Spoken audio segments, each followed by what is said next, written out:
Hello everyone, Chanakya study के इस YouTube channel पे आप सभी का स्वागत है। आज हम लोग रेलवे ग्रुप डी का जो एग्जाम जितने भी एग्जाम हुआ है वो प्रीवियस ईयर के क्वेश्चन को देखने वाले हैं। यानी कि जो मैथ का पूरा कंप्लीट क्वेश्चन है 25 क्वेश्चन, उन 25 क्वेश्चंस को देखेंगे हम लोग। इससे पहले ग्रुप डी के पूछे हुए सवाल को चैप्टर वाइज आपको करवाया गया था। ज्योमेट्री का कंप्लीट अलग, मेंसुरेशन अलग, प्रॉफिट लॉस अलग, मतलब चैप्टर वाइज जितना भी पूछा हुआ सवाल था वो अलग अलग सेपरेट आपको करवाया गया है। वो सारा वीडियो आपको प्लेलिस्ट में मिल जाएगा। आज हम लोग कंप्लीट क्वेश्चन करवाएंगे, अलग अलग सेपरेट चैप्टर नहीं। जो पूछा हुआ सवाल 25 क्वेश्चन जो पूछता है एग्जाम में ग्रुप डी वाले में मैथ का, वो 25 क्वेश्चन को रैंडमली देखने वाले हैं। और ये सेट स्टार्ट कर रहे हैं, 1 2 3 करके चलते रहेगा। जितना भी एग्जाम में पूछा है, जैसे 2018 का जितना शिफ्ट में एग्जाम हुआ है तो उन सारे सवालों को देखेंगे। 17 में जो एग्जाम जो भी एग्जाम हुआ है वो सारे एग्जाम में कंप्लीट मैथ का क्वेश्चंस को देखेंगे। तो चलिए क्वेश्चन देखिए क्या कहता है। तो आपका क्वेश्चन है कि एक खुदरा व्यापारी ने 2 दर्जन आम खरीदे और 1.5 दर्जन आम के क्रयमूल्य की दर से बेच दिया, तो उसे कुल लाभ कितना प्रतिशत का हुआ। ये आरआरबी ग्रुप डी 2016 पूछा हुआ सवाल है। क्या कहता है कि एक खुदरा व्यापारी 2 दर्जन आम खरीदा। अब 1 दर्जन में कितना होता है, 12 वस्तु 12 आम। अब ये 2 दर्जन आम खरीदा मतलब 24 आम खरीदा होगा। खरीदा मतलब क्रयमूल्य सीपी है ना। 24 आम खरीदा और वह उसे 1.5 दर्जन आम के क्रयमूल्य की दर से बेच दिया। अब ये 1.5 दर्जन का मतलब कितना हुआ, तो 12 आम मतलब 1 दर्जन, 1.5 दर्जन यानी 18 आम। तो कहता 18 आम में क्या किया, उसे बेच दिया। यानी 12 क्रयमूल्य बराबर 18 विक्रयमूल्य, ऐसा क्वेश्चन में दिया है। तो क्या क्रयमूल्य और विक्रयमूल्य का रेशियो हम लोग निकाल ले यहाँ से। CP by SP equal to क्या हो जाएगा, ये 18 बाई 12। आप चाहे तो रेशियो करके भी निकाल सकते हैं और छोटा करके, मतलब नहीं तो ऐसा सीपी हो गया 18, क्रयमूल्य हो गया 18 और ये आपका विक्रयमूल्य हो गया कितना, देख लीजिए अच्छे से। सीपी बाई एसपी, सॉरी 24 है ना, 1 मिनट अच्छे से इसको देखिए।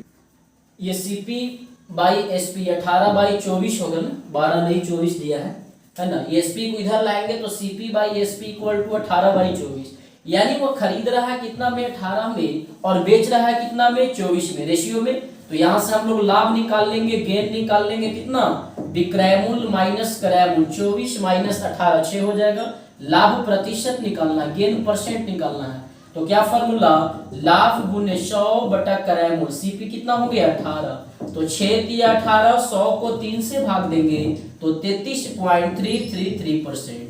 यानी ये इसका गेन परसेंट आंसर हो जाएगा। ऑप्शन नंबर सी इसका सही आंसर हो जाएगा।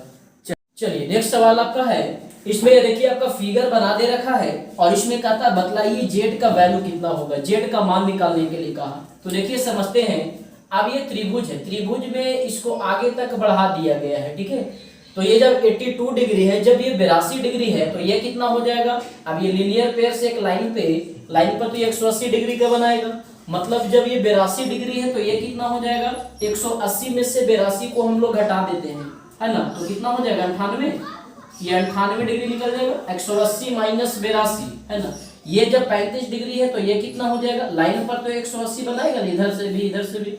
ये 35 है तो ये हो जाएगा 180 माइनस 35, यानी कि आपका ये आ जाएगा कितना, 180 में से 35 घटा दीजिए तो 35 5 40, 145 और 145 और 35 आपका 180 हो जाएगा। ये आपका जेड है तो ये कितना हो जाएगा 180 माइनस जेड, लाइन पर तो 180 बनाता है। अब हम लोग ये भी जानते हैं कि त्रिभुज के बहिष्कोणों का योग कितना होता है, 360 डिग्री। वो त्रिभुज चतुर्भुज सब में बहिष्कोण का योग 360 ही होता है। तो यहाँ पे जो बाहर वाला एंगल यानी कि 98 डिग्री प्लस ये निकल गया 145 डिग्री प्लस ये निकल गया 180 माइनस जेड, ये तीनों एंगल का सम कितना हो जाएगा 360 डिग्री। एक्सटर्नल एंगल का सम 360 डिग्री होता है। अब देखिए 98 145 180 ऐड कीजिए तो आपका आ जाएगा ये 8 5 13 का 3, 8 4 12, 12 9 21 और 1 22 का 2, 1 2 और 1 3, 323 माइनस जेड बराबर 360। अब यहाँ से सॉल्व करके निकाल सकते हैं आप।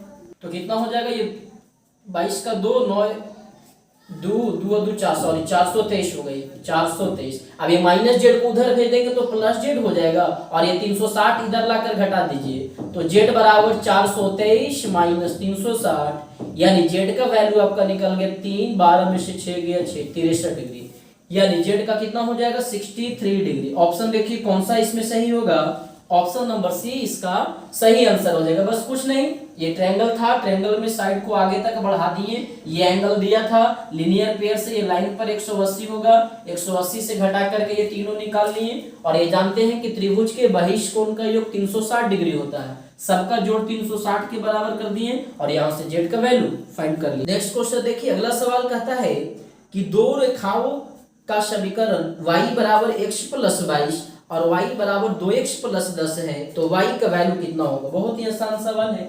क्या कहता है, y बराबर x प्लस 22 और y बराबर 2x प्लस 10 है, तो बतलाइए कि y का वैल्यू कितना होगा। ये फर्स्ट हो गया, ये सेकेंड हो गया। ऐसा कीजिए, फर्स्ट वाले में 2 से मल्टीप्लाई कर देते हैं, माइनस सेकेंड वाले, ऊपर वाले में 2 से इंटू करेंगे तो 2y equal to 2x plus 22 दूनी 44, और इसको घटाएंगे तो y equal to 2x plus 10, less करेंगे 2x से 2x कट जाएगा, 2y में से y चला गया y, और ये 44 में से 10 घटाएंगे तो कितना निकल गया 34, यानी y का वैल्यू हो जाएगा 34। बहुत ही आसान सवाल था। कौन सा आंसर हो जाएगा, ऑप्शन नंबर डी। अगला क्वेश्चन आपका कहता है कि 12, 18, 21 और 28 का लघुत्तम समापवर्तक कितना होगा, एलसीएम। बहुत ही आसान सवाल। और देखिए टफ सवाल भी आएगा, ये देखिए लगता है आपका ये 2016 का पूछा हुआ सवाल है। 18 वाला भी जो करवाएंगे, 18 पे किस तरह का क्वेश्चन पूछा है, अगले सेट में वो भी आएगा। कहता है 12, 18, 21 और 28 का एलसीएम कितना होगा। तो आप चाहे तो सबका निकाल सकते हैं, जैसे एलसीएम निकाला जाता है वैसे, या फिर ऑप्शन से भी। एलसीएम का मतलब क्या होता है, लिस्ट कॉमन मल्टीपल है ना, या लोवेस्ट कॉमन मल्टीपल, यानी कि जो सबसे छोटी संख्या हो, छोटी से छोटी संख्या जो इन दिए गए सभी नंबर से पूरी तरह से डिविजिबल हो, पूरी तरह से क्या हो, कट जाए, वो एलसीएम होता है। तो ऑप्शन से ही बना सकते हैं। पहला ऑप्शन है 84, 12 से कटेगा, 18 से नहीं कटेगा तो वो होगा नहीं, है ना। या फिर चाहे तो आप लिख करके भी जैसे बनाना चाहे, तो पहला अगर ऑप्शन देखें तो 84, 12 से कटेगा, 18 से कटेगा 84, नहीं तो ये तो ना होगा। दूसरा ऑप्शन दिया है 252, देखिए 12 से कट जाएगा, 18 से भी कट जाएगा, 21 4 25, 21 से भी कट जाएगा, 28 से कटेगा, 9 8 72, 9 18 7 25, ये तो कट जा रहा है, यानी कि 252 होना चाहिए। बिल्कुल हाँ, 252 ही होगा ये।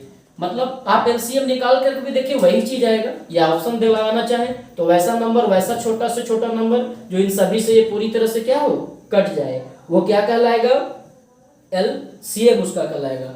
चलिए नेक्स्ट क्वेश्चन देखिए, अगला क्वेश्चन क्या कहता है।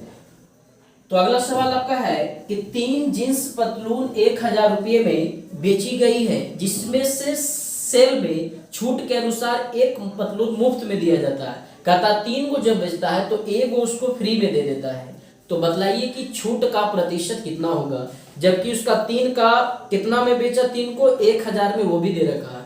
तो यहाँ पर हम लोग बिना 1000 का यूज किए भी बना सकते हैं डायरेक्ट, कि जो 3 को देता है, 3 पतलून बेचता है तो उसमें एगो क्या देता है, फ्री, मतलब 3 को में एगो छूट कर दे रहा है, 3 को जब बेचता है तो एगो डिस्काउंट में दे दिया, फ्री में दे दिया, है ना। तो छूट का प्रतिशत क्या हो जाएगा, तो छूट गुने 100, 1 गुने 100, और कितना में, 3 को में ना, तो बटा 3। लाभ हानि कैसे निकालते हैं, लाभ गुने 100 बटा करें, वैसे एक वो फ्री देता है कब, जब 3 को सेल करता है, 3 को में, तो कितना का डिस्काउंट हो जाएगा प्रतिशत में, तो 1 गुने 100 बटा 3, या 1 3 का कितना परसेंट है, 100 बटा 3 यानी 33.33%। इसका भी आंसर हो जाएगा 33.333, यानी इसका सही आंसर हो जाएगा ऑप्शन नंबर डी, इसका सही हो जाएगा। चलिए नेक्स्ट सवाल देखिए, अगला क्वेश्चन क्या कहता है। तो अगला क्वेश्चन आपका 9 धारा से है, बोट एंड स्ट्रीम से। कहता है कि एक आदमी की न्यूनतम गति धारा की दिशा में 21 किलोमीटर प्रति घंटा है, 21 किलोमीटर प्रति घंटा है, और धारा की गति 4 किलोमीटर प्रति घंटा है। तो धारा के विपरीत दिशा में उस आदमी की गति कितना होगा। क्या कहता है, एक आदमी की न्यूनतम गति धारा की दिशा में, धारा की दिशा में यानी कि सेम डायरेक्शन में आदमी का चाल दे रखा है क्वेश्चन में। मैन का जो स्पीड है सेम डायरेक्शन में धारा की दिशा में वो कितना दिया है 21 किलोमीटर प्रति घंटा। और कहता है धारा की जो चाल है, स्ट्रीम का जो चाल है वो कितना दिया है 4 किलोमीटर प्रति घंटा, है ना। तो ऐसा करते हैं हम लोग, यहाँ पे आदमी का चाल निकाल लेते हैं, मैन का। ये आदमी का चाल है लेकिन कब, धारा की दिशा में सेम डायरेक्शन में। हम लोग यहाँ आदमी का चाल निकाल लेंगे, वेलोसिटी ऑफ मैन, ये है ना इसका चाल। तो मान लेते हैं ये x किलोमीटर प्रति घंटा रहा होगा। तो सेम डायरेक्शन में आदमी का चाल दिया है और सेम डायरेक्शन में क्या होता है, दोनों को प्लस करते हैं, धारा की चाल और ये जो 9, अगर 9 होता तो 9 की चाल, दोनों को प्लस करेंगे। सेम डायरेक्शन में तो प्लस किया जाता है, यानी x + 4 = 21, यानी x का वैल्यू कितना निकल गया 21 - 4 यानी 17 किलोमीटर प्रति घंटा। देखिए x इतना मानकर डिटेल इसलिए कर दिया गया ताकि आपको कंफ्यूजन नहीं हो, नहीं तो आप तो चाहते तो 21 में से 4 घटा करके डायरेक्ट भी ये निकाल सकते थे। ये देखिए बेसिक कुछ पॉइंट है वो पता होना चाहिए। जैसे शांत जल में 9 की, अगर आदमी की जगह पर 9 होता, जनरली फॉर्मूला 9 करके बनाता है, यदि शांत जल में 9 की चाल x है, धारा की चाल y है, तो धारा की दिशा में यानी सेम डायरेक्शन में 9 की चाल दोनों को जोड़ते हैं, और धारा के विपरीत दिशा में 9 की चाल यानी अपोजिट डायरेक्शन में चाल निकालना होता है। तो शांत जल में 9 की चाल और धारा की चाल को घटाते हैं। यहाँ पे 9 की जगह पे क्या है, आदमी है। क्या निकालना है, तो निकालना है कि धारा के विपरीत दिशा में, यानी जो सेम में है ना स्पीड, वो हमको अपोजिट में निकालना है। विपरीत दिशा में वो जो आदमी है उस आदमी का स्पीड यानी कि चाल कितना होगा। तो विपरीत में चाल निकालने के लिए क्या करते हैं, तो विपरीत में चाल निकालने के लिए ये आदमी का चाल माइनस धारा की चाल, माइनस हो जाता है अपोजिट वाले में। तो 17 में से 4 घटाएंगे तो वो कितना निकल जाएगा 13 किलोमीटर प्रति घंटा। यानी कि इसका सही आंसर हो गया ऑप्शन नंबर डी, इसका सही आंसर हो गया। चलिए अगला सवाल देखिए, अगला क्वेश्चन क्या है। तो अगला क्वेश्चन कहता है कि 4, 8, 7 का चतुर्थ अनुपात क्या होगा, फोर्थ प्रोपोर्शन। बहुत ही आसान सवाल है, रेशियो प्रोपोर्शन में आप लोग देख चुके हैं। कहता 3 दे रखा है, चौथा प्रोपोर्शन निकालने के लिए कहा। कौन कौन है, तो कहता है 4, 8, 7 और ये चौथा वाला वाट, ये आपको वाइड करना कि कितना होगा। तो डायरेक्ट बना सकते हैं भी 4, 8 प्रोपोर्शन 7 x, ये प्रोपोर्शन का साइन। तो जानते हैं कि बाहर वाला को बाहर गुना करते हैं, मिडिल वाला को मिडिल में करते हैं ना प्रोपोर्शन के लिए। तो 4 × x = 8 × 7, 4 दूनी 8, x का वैल्यू कितना निकल गया 14, x यानी कौन, फोर्थ प्रोपोर्शन। तो वही तो पूछा कि चौथा प्रोपोर्शन कितना होगा, तो चौथा प्रोपोर्शन जो होगा वो 14 होगा, यानी ऑप्शन नंबर सी। चलिए अगला सवाल आपका कहता है कि वृत्त ए, ज्योमेट्री से है कि वृत्त ए और वृत्त बी दोनों की त्रिज्या 4 यूनिट है। 2 सर्किल है, दोनों का रेडियस दे रखा है कितना 4 यूनिट।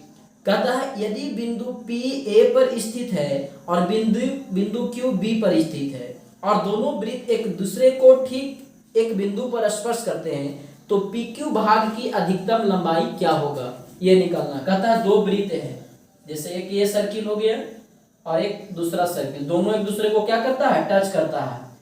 कहता है वृत्त ए बिंदु P पर स्थित है, ये P हो गया, और ये यहाँ पर इस पर B पर क्या है, बिंदु Q है। तो ये PQ की लंबाई निकालने के लिए कहा गया क्वेश्चन में कि बताइए PQ भाग की अधिकतम लंबाई क्या होगा। दोनों वृत्त आपस में दूसरा को स्पर्श कर रहा है और दोनों का रेडियस कितना दे रखा है 4 यूनिट, यानी कैपिटल R एक को मान लें, एक का स्मॉल r मान लें, तो दोनों का रेडियस क्या है 4। तो ये PQ का जो मैक्सिमम लेंथ होगा वो फॉर्मूला होता है √4 × कैपिटल R × स्मॉल r।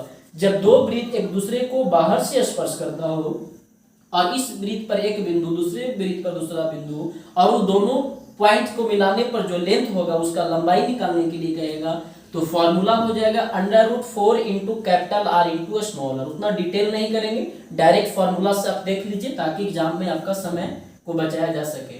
तो √4 × कैपिटल R कितना है 4, स्मॉल r कितना है 4, है ना। तो 4 चौको 16, 16 चौको 64, 64 का वर्गमूल कितना हो जाएगा 8। तो इसका आंसर हो जाएगा कितना 8 यूनिट। यानी कि ऑप्शन नंबर सी इसका सही हो जाएगा 8 यूनिट। और देखिए आपको प्रैक्टिस करना होगा, आप केवल पढ़ करके सारा चैप्टर पढ़ लिए हो तो वैसे नहीं हो, क्वेश्चन का रिवीजन करना होगा, किस तरह के सवाल पूछ रहा है, पैटर्न देखना होगा, टाइम मैनेजमेंट करना होगा। तो आप क्वेश्चन देखिएगा तो आपको आइडिया मिलेगा किस टाइप का सवाल पूछा है। और जितना भी पूछा है 16, 17, 18 वो आप पहले चैप्टर वाइज करवाया गया था, अब कंप्लीट 25 क्वेश्चन का ये करवाएंगे। तो चलिए अगला क्वेश्चन कहता है कि 13, 14, 13, 12, 15, 21, 16, 18, 13 का रेंज बहुलक तथा माध्यिका कितना होगा। क्या क्या दिया है अरेंज करके लिख दें, इसे असेंडिंग ऑर्डर में अरेंज करके लिख देते हैं। 13, 13 कितने बार दिया, 3 बार, 13, 13, 13। उसके बाद सॉरी 12 दिए थे, 12, 12 कितने बार, एक बार, 12, 13, 13, 14, 14 दिया है, और 15, 15, 16, 18 और 21, यानी टोटल कितने नंबर देख लीजिए, 2, 3, 4, 5, 6, 7, 8, 9, 1, 2, 3, 4, 5, 6, 7, 8, 9, ये 9 नंबर दिया। कहता है कि इस क्वेश्चन में रेंज बतलाइए, बहुलक बताइए और माध्यिका बतलाइए। बहुलक यानी कि मोड, माध्यिका यानी कि मीडियन, तीनों निकालना है। तो देखिए रेंज निकालने के लिए होता है, रेंज या इसी को परिसर भी कहते हैं, रेंज निकालने के लिए होता है जो इसमें सबसे बड़ा नंबर है। तो सबसे बड़ा कौन है, क्वेश्चन मिक्स करके दिया था हम लोग, असेंडिंग में अरेंज कर दिए हैं। तो इसमें सबसे बड़ा आपका 21 है, और इसमें सबसे छोटा नंबर कौन है, 12। तो कहता है सबसे बड़ा में से सबसे छोटा को घटा दीजिए तो उसका रेंज कहलाता है, परिसर कहलाता है। तो ये रेंज बहुत ही आसान था। दूसरा आपका इसमें माध्यिका निकालना, बहुलक निकालना, बहुलक यानी कि मोड का मोड निकालने के लिए कहता है जिसका फ्रीक्वेंसी ज्यादा हो, जो सबसे ज्यादा बार हो वही बहुलक कहलाता है। जैसे 12 क्वेश्चन में एक बार है, 13 क्वेश्चन में कितने बार, 3 बार, 14 भी एक बार, 16 भी एक बार। तो सबसे ज्यादा बार कौन है, 13 ना, कितने बार, 3 बार। तो जो सबसे ज्यादा बार यानी 13 सबसे ज्यादा बार है, तो कहेंगे इसका बहुलक कितना हो जाएगा, मोड कितना हो जाएगा, 13 हो जाएगा। माध्यिका निकालना है, मीडियन, माध्यिका यानी कि मीडियन। तो देखिए मीडियन निकालने का भी फॉर्मूला होता है कि जब अगर नंबर ऑड हो तो n+1/2 वहां पर अरेंज करने के बाद असेंडिंग में, और जब नंबर इवन हो तो n/2 वहां पर प्लस n/2 + 1 वहां पर। लेकिन वैसा फॉर्मूला नहीं लगाने वाले, हम लोग डायरेक्ट देखेंगे। कहता है सबसे पहला काम मीडियन निकालने के लिए, माध्यिका निकालने के लिए आप उसे असेंडिंग में आरोही क्रम या अवरोही क्रम में अरेंज कर लीजिए। अरेंज करने के बाद देखिए कितने टर्म, 9 टर्म है। तो देखिए माध्यिका मीडियन यानी कि मिडिल वाला, यानी जो बीच में होगा ना वो माध्यिका कहलाएगा। जैसे 9 नंबर है तो 1, 2, 3, 4, 4 नंबर इधर से और 4 नंबर लास्ट से, तो बीच में कौन बच गया, 14। 4 स्टार्टिंग का, 4 लास्ट का, 9 है तो 4, 4, 8, बीच में आपका 14 बच गया। तो कहता जो मिडिल में होता है, बीच में होता है, वही माध्यिका कहलाता है, वही मीडियन कहलाता है। कोई फार्मूला लगाने का झंझट नहीं। और अगर ये नंबर इवन होता, जैसे एक अंक और दे देता, 10 गो होता, तब कैसे निकालते, तो तब उस स्थिति में अरेंज करने के बाद आरोही में 4 स्टार्टिंग का, 4 लास्ट का, 8 को, बीच में जो बचता 9, 10 2 नंबर, वो दोनों को जोड़ करके 2 से भागा देते। कब, जब सम संख्या कहता तब। ये तो समझ गए ना। जैसे इसका आंसर क्या हो जाएगा इस क्वेश्चन के हिसाब से, रेंज, तो रेंज हो गया 9, बहुलक 13, माध्यिका 14, 9, 13, 14, 9, 13, 14 यानी ऑप्शन नंबर ए सही हो जाएगा। लेकिन इसी सवाल में मान लीजिए यहाँ पर 22 भी दे दिए, इसका कहता माध्यिका का होगा मीडियन। तो ये तो 10 संख्या हो गया, तब बीच में कौन आएगा, 5, 5 तो दोनों तरफ से। तो वैसे स्थिति में 4 स्टार्टिंग का लेंगे, 4 लास्ट का लेंगे, 1, 2, 3, 4 स्टार्टिंग का, 4 लास्ट का, 4, 4, 8, और बाकी जो 2 को बचेगा बीच में, उन दोनों को प्लस करके 2 से भाग दे दीजिएगा तो वो उसका माध्यिका निकल जाएगा इवन नंबर के केस में। ज्यादा कैलकुलेटिव करने का, फॉर्मूला याद करने का जरूरत नहीं है। समझ में आ रहा है। चलिए नेक्स्ट सवाल देखिए। अगला क्वेश्चन आपका मिश्र समानुपात का है, MDH पर बनेगा ये मिक्स प्रोपोर्शन। कहता है 30 पुरुष एक काम को 80 दिन में कर सकते हैं, जबकि 20 पुरुष उसी काम को, दोगुने काम को कितने दिन में करेंगे। बहुत ही आसान सवाल है, आपका ये फॉर्मेट पता होना चाहिए MDH का। हाँ तो क्वेश्चन है कि 30 पुरुष यानी MDH पे है, यानी क्या फॉर्मूला होता है इसका, M1D1H1/W1 = M2D2H2/W2, यानी वर्क को नीचे लिखते हैं MDH, M से हो गया मैन, मैन के जगह पर जो भी हो, जो काम करने वाला हो, डी से हो गया डे कितने दिन में करेगा, और एस से हो गया आवर कितने घंटा में करेगा, और नीचे में क्या लिखते हैं हम लोग, वर्क को लिखते हैं। तो बैठाइए इस पे कहता है 30 पुरुष एक काम को 80 दिन में करता है, एच नहीं दिया है, बस नहीं लिखेंगे। तो आगे कहा बतलाइए 20 पुरुष 20 मैन उसी दोगुने काम को कितना दिन में करेंगे, डी डेज में करेंगे। कैसा काम, अगर पहले एक काम को कर रहा था तब उसके डबल काम को, दुगना काम को, तो यहाँ नीचे वर्क 2 लिखा जाएगा। अब ये 2 से कैंसिल हो गया, 10 दूनी 20, 0 से 0 कट गया, यानी कितना दिन में करेगा, 30 अट्ठे 240। यानी कि अगर 20 जब आदमी जब होगा तो पहले से दुगना काम को करने में 240 दिन का समय लेगा। ऑप्शन नंबर सी इसका सही आंसर हो जाएगा। चलिए अगला क्वेश्चन देखिए, इसमें आपको अरेंज करना है असेंडिंग और डिसेंडिंग, आरोही और अवरोही क्रम में अरेंज करने के लिए आपका 4 ऑप्शन दे रखा है, बतलाना है कि कौन अरेंज किया हुआ है किसमें, अवरोही क्रम में, डिसेंडिंग ऑर्डर। डिसेंडिंग ऑर्डर मतलब यानी छोटा से बड़ा है ना, अवरोही क्रम घटते क्रम में, सॉरी असेंडिंग ऑर्डर यानी कि बढ़ते क्रम में, और डिसेंडिंग ऑर्डर यानी कि घटते क्रम में, अवरोही। तो क्वेश्चन आपका है पहला ऑप्शन जैसे देखिए तो 2/3, 3/4, 4/5 और 1/2 ये दिया। तो पहले इसको तो देख लीजिए इसमें कौन बड़ा है कौन छोटा है। तो इसके लिए रूल क्या होता है, एक तो आप भाग दे करके भी निकाल सकते हैं, क्रॉस मल्टीप्लिकेशन करके भी बड़ा छोटा बता सकते हैं, या फिर जितने भी हर का नंबर है, डिनोमिनेटर का नंबर है, सबका एलसीएम लेंगे। 3 4 5 2 का एलसीएम कितना हो जाएगा, तो 3 4 5 2 का एलसीएम आपका 60 आ जाएगा ना, हाँ 60 हो जाएगा। तो जो एलसीएम आया, एलसीएम से को सबको ऊपर अंश में गुना कर दीजिए। 60 जो एलसीएम निकल कर आए, डिनोमिनेटर का एलसीएम सबको ऊपर अंश में गुना कर देंगे और बाकी काट देते हैं। तो 60 से करेंगे तब 20 दिया 60, 20 दूनी 40, डायरेक्ट लिख दे रहे हैं। 60 से करेंगे गुना तो 15 चौको 60 कट जाएगा, 15 दिया 45, और ये 12 पचे 60, 12 चौको 48, और ये 30 दूनी 60। अब देख लीजिए कि इसमें कौन बड़ा है कौन छोटा है, आप इसमें अब चेक कर सकते हैं कि कौन बड़ा है कौन छोटा है। तो सबसे बड़ा कौन आ रहा है, 48, यानी सबसे बड़ा ये होगा, उसके बाद ये बड़ा होगा, उसके बाद ये होगा, लास्ट में ये आएगा। हमें क्या अरेंज करना है, डिसेंडिंग ऑर्डर में, घटते क्रम में, अवरोही क्रम में, डिसेंडिंग ऑर्डर, डिसेंडिंग ऑर्डर घटते क्रम में। घटते क्रम कहने का मतलब यानी कि सबसे बड़ा को पहले लिखेंगे और धीरे धीरे वो घटते चला जाएगा। और असेंडिंग ऑर्डर का मतलब क्या होगा, बढ़ते क्रम में, छोटा वाला को पहले लिखेंगे उसके बाद वो बढ़ते चला जाएगा।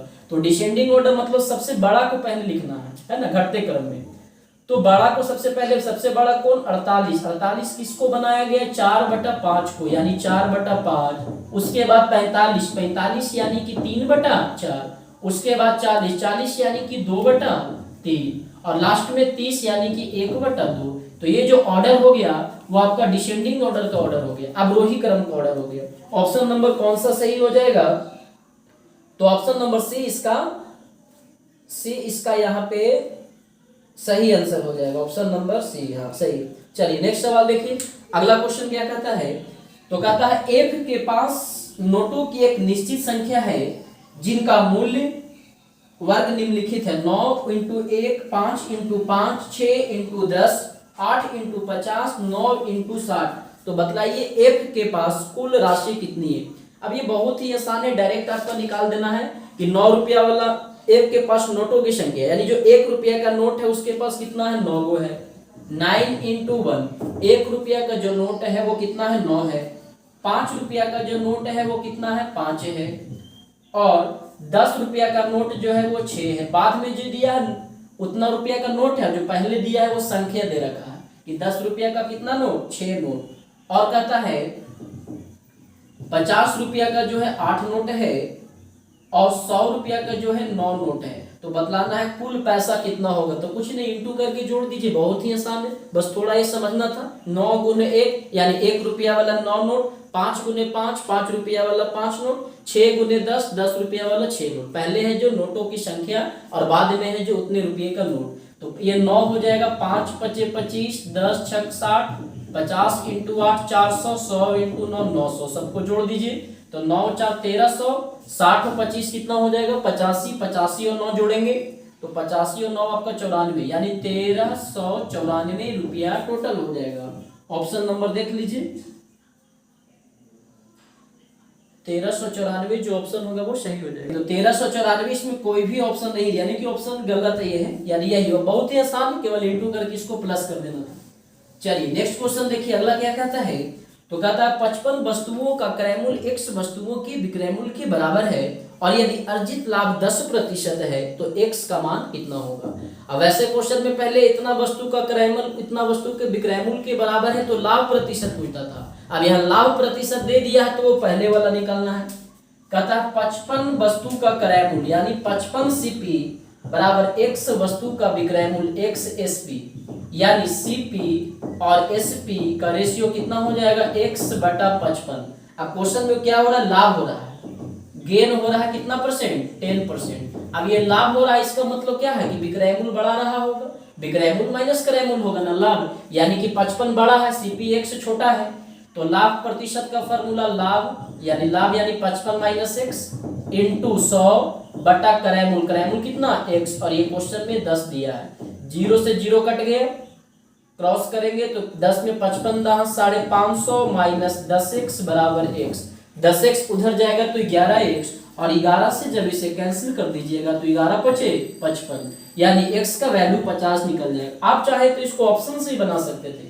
यहाँ कितना कहा, 55 वस्तु का क्रय मूल्य कितने वस्तु के विक्रय मूल्य के बराबर होगा कि जब उसे लाभ निकाला जाए तो 10% आ जाए। तो ये तो डिटेल x मान कर बना लिए। आप चाहे तो यहाँ पर x के जगह पर ऑप्शन 40 50 जो भी दे रखा है वो पुट करके भी चेक कर सकते हैं कि लाभ आपका किसमें 10% आता है। समझ में आ रहा है ना। चलिए अगला सवाल कहता है, देखिए कुछ नंबर दे रखा है और उसमें कहता है बतलाइए कि इसका रेंज कितना होगा। तो ये अभी आपको बतलाया गया। रेंज निकालने के लिए क्या करते हैं, तो सबसे बड़ा नंबर में से सबसे छोटे नंबर को घटा देते हैं तो वह उसका रेंज कहलाता है। तो इस क्वेश्चन में सबसे बड़ा नंबर कितना दिया है, तो सबसे बड़ा नंबर 19 है और जो सबसे छोटा है वो कितना है 11। अंकों का रेंज ज्ञात कीजिए। देख लीजिए 12 11 18 सॉरी 28 है ना, 28 19 13 19 18, यानी सबसे बड़ा जो है 28 है और सबसे छोटा है जो 11 है। 28 में से 11 को घटा देंगे वो उसका रेंज कहलाएगा। तो कितना आ जाएगा यहाँ पे 17। ऑप्शन नंबर बी इसका सही आंसर हो जाएगा। अगला क्वेश्चन आपका है, कहता है tan थीटा बराबर 5/12 है तो बतलाइए कि cos theta plus sin theta plus tan theta into cot theta का वैल्यू कितना होगा। देखिए डायरेक्ट फॉर्मूला बेस्ड है, ज्यादा टफ नहीं। tan थीटा का फॉर्मूला क्या होता है, लंब बटा आधार 5 और ये 12 निकल गया तो क्या यहाँ से कर्ण नहीं निकल जाएगा हाइपोटेनस। 12 का स्क्वायर 144, 5 का स्क्वायर 25, जोड़ेंगे 169, 169 का वर्गमूल 13, यानी 5 12 13 ट्रिपलेट कर्ण निकल गया। cos थीटा का फॉर्मूला क्या होता है, आधार बटा कर्ण बेस बटा हाइपोटेनस, यानी ये आपका 12/13 हो गया। और sin थीटा लंब बटा कर्ण यानी p/h यानी 5/13, और ये tan इंटू कॉट का फॉर्मूला बनता है 1 का, तो यहाँ 1 लिख दिए। एलसीएम ले लीजिए 13 हो जाएगा, ये 12 प्लस 5 प्लस 13, 12 5 17, 17 और 13 कितना हो गया 30, 30/13 इसका सही आंसर हो जाएगा। देखिए ऑप्शन नंबर डी इसका सही हो जाएगा 30/13। चलिए नेक्स्ट क्वेश्चन देखिए, अगला सवाल क्या कहता है। आप क्वेश्चन का बारीकी क्यों देख रहे हैं ना, किस तरह का कौन कौन चैप्टर से क्वेश्चन पूछा हुआ है, आप उसी तरह से प्रैक्टिस करें, और प्रैक्टिस ये बहुत जरूरी, तभी आपको आइडिया मिलेगा। नेक्स्ट सवाल है कि cos माइनस 780 डिग्री का मान कितना होगा। कितना, तो कहता है cos माइनस 780 डिग्री। तो cos माइनस थीटा क्या होता है, cos थीटा फोर्थ क्वाड्रेंट में चला जाएगा। डिटेल देखना है आप प्लेलिस्ट से ट्रिगोनोमेट्री का वीडियो वहां देख लीजिए, सारा समझ में आ जाएगा। cos minus theta fourth quadrant में यानी cos थीटा, तो cos कितना हो गया 780, इसको तोड़ देते हैं cos 720 प्लस 60 डिग्री। 720 यानी जैसे एक सर्किल है तो पूरा रोटेशन 360 का लगाएगा, 360 इंटू 2 रोटेशन पूरा लगाएगा 720। अब ये 720 में तो यहाँ जाएगा, जैसे यहाँ 0 डिग्री, यहाँ से स्टार्ट करके अगर यहाँ पहुंचेगा तो 360 आएगा ना, फिर एक रोटेशन लगाएगा तो 720 प्लस थीटा फर्स्ट क्वाड्रेंट में सारा चर्चा किया हुआ है।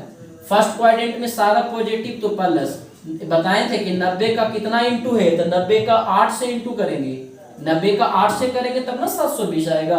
तो यहाँ बताए थे टर्म, ये वाला जब 90 का इवेन से मल्टीपल हो 90 का इवन से मल्टीपल हो तो नो चेंज होता है, जैसे है वैसे ही रह जाता है, और 90 का ऑड मल्टीपल होता है तो वहां पे चेंज करते हैं। तो ये cos 720 plus theta cos theta ही रह जाएगा, यानी cos 60 डिग्री। और cos 60 का वैल्यू कितना होता है?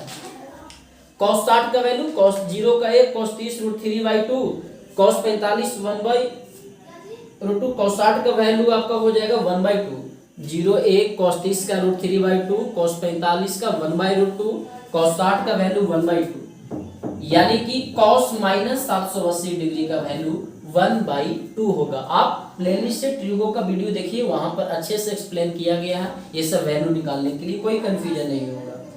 चलिए अगला क्वेश्चन देखिए क्या कहता है। तो अगला क्वेश्चन आपका रेशियो बेस्ड है। कहता है 3 बाढ़ग्रस्त राज्यों ए, बी तथा सी को 376 करोड़ रुपए की आर्थिक सहायता क्रमशः 1/3, 1/4 और 1/5 के अनुपात में दी जानी है, तो सी को कुल कितना धनराशि प्राप्त होगा? कहता है 3 बाढ़ग्रस्त राज्य हैं, ए राज्य, बी राज्य और सी राज्य। इसको किस रेशियो में पैसा मिला है? 1/3, 1/4 और 1/5। टोटल पैसा कितना है? 376 करोड़। तो किसका निकालना है कि सी को कितना करोड़ मिलेगा? तो पहले सिंपल रेशियो निकाल ले। तो सिंपल रेशियो निकालने के लिए क्या है कि जब ऐसा दे तो तीनों का एलसीएम लेंगे, हर वाले को जो एलसीएम आवेगा ऊपर गुना कर देंगे। या दूसरा तरीका, ए का रेशियो निकालना, ए को छोड़ दीजिए, इन दोनों को गुना कीजिए, 5 चौको 20, तो ए के लिए 20 हो गया। बी निकालना, बी को झकिए, इसको गुना कीजिए, 5 दिया 15, तो बी के लिए 15 हो गया। सी निकालना है, सी को झकेंगे, 4 दिया 12, तो ये 12 हो गया। 20 15 12, या एलसीएम लेकर इनटू। तो क्वेश्चन में कहा तीनों राज्यों को मिलाकर 376 करोड़ आया। हम लोग कहेंगे 20 और 15 35, 35 और 12 कितना हो जाएगा? 47। और सी का निकालना है तो कितना से? इंटू 12 से। अब देखिए तो ये कटेगा, 8 7 56, 8 चौको 32 और 5 37, 8 बार में, और 12 96। ये पैसा 376 किस चीज में है? करोड़ में है ना। यानी कि जो सी राज्य जो बाढ़ग्रस्त से प्रभावित है उसे 96 करोड़ रुपया मिलेगा। ऑप्शन नंबर डी इसका सही हो जाएगा। चलिए अगला क्वेश्चन देखिए। अगला सवाल है कि दादा की उम्र उसके पोते की उम्र से 5 गुना ज्यादा है, तो निम्नलिखित में से कौन सी संख्या दादा और पोते की संभावित कुल उम्र का समर्थन नहीं करता है? करता है? नहीं करता है। कहता है दादा और उसको पोता, दादा और उसका पोता। दादा का जो उम्र है पोता का कितना है? 5 गुना। मतलब ये 1 है तो ये 5 हो जाएगा। 4 ऑप्शन दिया है और कहता है कि उन चारों ऑप्शनों में से दादा और पोता का टोटल उम्र नहीं हो सकता। हो सकता है? नहीं हो सकता है। तो उसके लिए क्या करेंगे हम लोग? आप इन दोनों को जुड़िए और जोड़ करके भाग दीजिए, जिससे ये वाला नंबर कट जाएगा वो होगा, और जो नहीं कटेगा वो नहीं होगा, क्योंकि एग्जैक्ट उम्र निकालना होगा। तो जो कटेबल होगा तभी तो 5 और 1 6 से भाग देंगे 50 को, नहीं कटेगा, 54 कट जाएगा, 72 कट जाएगा, 66 कट जाएगा। मतलब अब यही होगा ये नहीं कहेंगे, इसके लिए कुछ कंडीशन होना चाहिए। लेकिन ये हो सकता है, ये हो सकता है, ये हो सकता है। लेकिन जो आपका 50 है वो दोनों उम्र पोता और दादा का उम्र का योगफल कभी नहीं हो सकता है, क्योंकि दोनों को जोड़ने के बाद 6 से 50 डिविजिबल नहीं है। समझ में आ रहा है? चलिए अगला क्वेश्चन देखिए। अगला क्वेश्चन कहता है कि x² + 17x + 72 बराबर 0 हो तो x का मान कितना होगा? ये आप इसको फैक्टराइजेशन यानी गुणनखंड करके x का वैल्यू निकाल सकते हैं। देखिए इसमें तो बहुत ही आसान ही सवाल है, लगभग आपसे बनने वाला है, ज्यादा टफ नहीं। जो लास्ट वाला 2018 का एग्जाम हुआ उसमें कुछ था क्वेश्चन, तो वो वाले भी क्वेश्चन लाएंगे, जितने भी शिफ्ट में हुआ सारा बतलाया जाएगा आपको। कहता है x² + 17x + 72 बराबर 0, तो x का वैल्यू कितना होगा? तो कुछ नहीं, देखिए x² का कोफिशिएंट कितना है? 1, इसको गुना करेंगे तो 72 एकम 72, यानी गुना करके 72 लाना है और जोड़ करके कितना लाना है? 17 लाना है।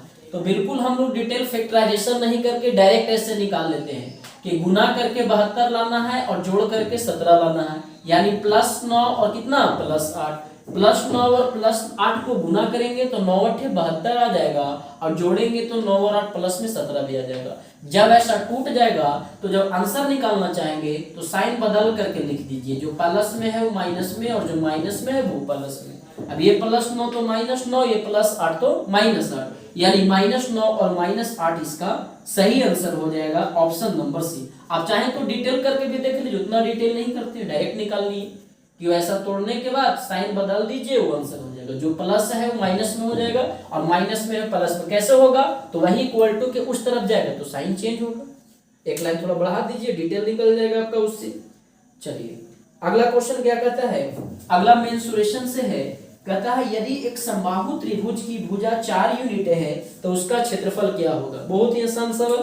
समबाहु त्रिभुज इक्विलैटरल ट्रायंगल जिसका ऑल साइड इक्वल हो और ईच एंगल इक्वल हो 60 डिग्री के, इसका साइड कितना दिया है 4 यूनिट। क्या निकालना है? एरिया निकालना है।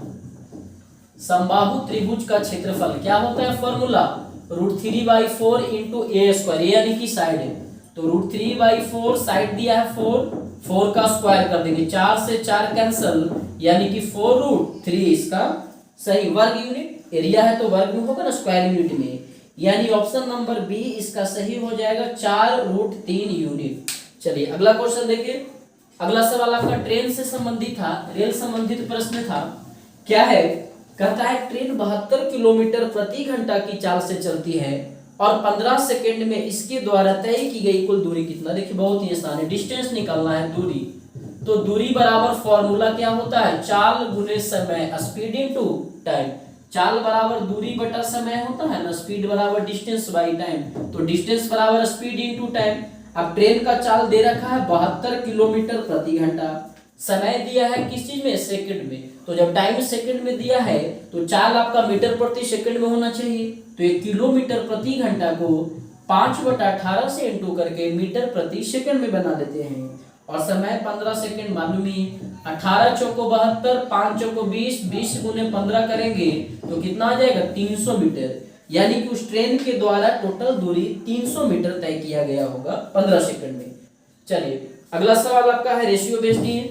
कहता है दो संख्याओं का लघुत्तम समवर्तक 78 और इन संख्याओं का अनुपात 2:3 है। तो ये दोनों नंबर का जो रेशियो दे रखा है, मान लिए ए और बी दो नंबर है, दोनों नंबर का रेशियो 2:3 का हाफ। एलसीएम दिया है 78, हम लोग कहेंगे तो 3 दूनी 6, एलसीएम 6 हो जाएगा। निकालने क्या कहा? कहता उसका योगफल क्या होगा, जो दोनों नंबर होगा योगफल। तो तुलना कीजिए, कांस्टेंट का कांस्टेंट से निकालना है जो बगल में। एलसीएम कहा 78, हम लोग कहेंगे 3 2 का एलसीएम 6। कहता है दोनों को जोड़ेंगे तो कितना आएगा? 3 2 5, ये 12 6 78, 12 5 60, यानी दोनों संख्या का जो योगफल होगा वो कितना हो जाएगा? 60। बहुत ही आसान सवाल, डायरेक्ट भी यह बना सकते थे। ऑप्शन नंबर ए इसका सही। तो देखिए जो 2016 का सवाल था वो था, और भी क्वेश्चन करवाया जाएगा। 18 जो लेटेस्ट एग्जाम है वो भी करवाएंगे, और ये सारा आप कंबाइन करवा रहे हैं, जितना भी पूछता है वो सारा सवाल 25 क्वेश्चन का। चलिए तो रहने देते हैं, वीडियो काफी लंबा हो जाएगा। तो आप कमेंट करके बतलाइए आपको क्वेश्चन कैसा लगा, समझ में आया कि नहीं। यदि कोई क्वेश्चन में डाउट रह गया हो तो उसे कमेंट करके बतलाइए, और वीडियो को लाइक कीजिए, शेयर कीजिए, सब्सक्राइब कीजिए। Thank you.